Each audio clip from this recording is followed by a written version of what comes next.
I'm back at the garden. There was a full moon last night.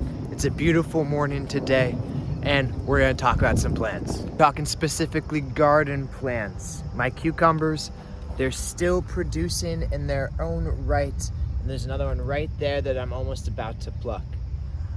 They just never stop growing, and that's fantastic. I think I'm definitely gonna plant some cucumbers in the future. What I'm gonna do differently though is I'm gonna have a similar apparatus going on where I can grow them vertically, but instead of having 4 per planting, I'm just gonna have 1 or 2. I'm gonna thin them down, or I'm just not gonna plant that much to begin with.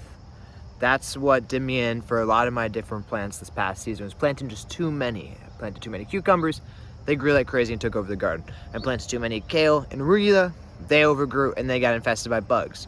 So I really have to be a little bit more mindful next year about what I plant. I've already started doing that with my fall crop, and I have some very exciting news. I have finally had some success growing from seed this August. I have some radishes that are just poking their heads out of the soil. This has been about 4 days so far since I planted them. And then on top of that, I have some lettuce that is sprouting too. I planted some Swiss chard for the color, and I actually kind of like it. It's got this really earthy flavor, just like a beet, you know, very earthy, very dirty. It's got a very interesting flavor. So I planted some of that, and that hasn't sprouted yet, but I'm hoping for it. It's officially been 2 weeks since I planted this bed with some radishes, and they just never grew. So I replanted it with the Swiss chard I was just chatting about, and hopefully that sprouts in the next couple of days. The tomatoes are doing really well too, and hopefully we get a harvest of them soon. I know you can pluck them right off the plant and let them ripen on your counters, but I'm just gonna let them ripen a little bit more. The green onion over there is probably ready to harvest, but I'm not sure when to do that. Do you just take one of the growings, or do you take the whole plant? I don't know. It looks like right over here you got a couple dried stems, so I think that's a good time to harvest, but I just don't know. I'll have to do some more research.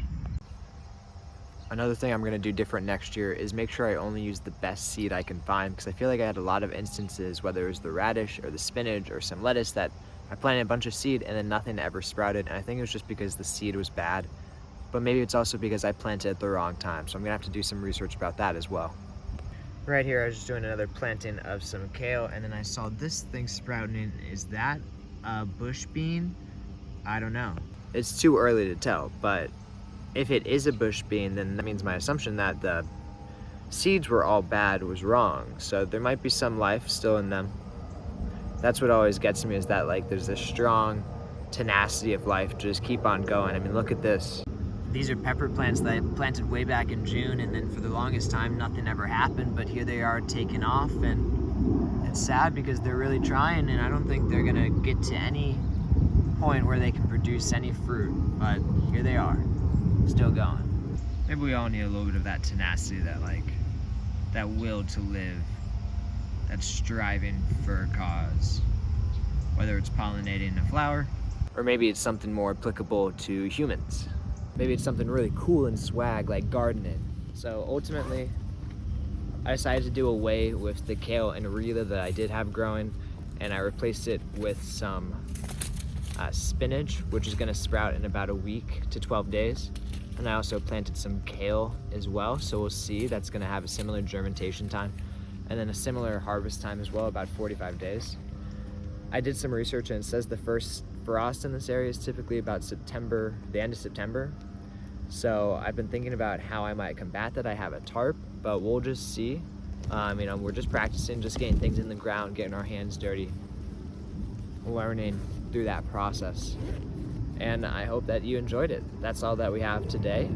We'll keep you updated about the radishes and some lettuce and the Swiss chard and all the things that we got growing. And I hope you tune in, like and follow, and thanks for watching. Tune in for more.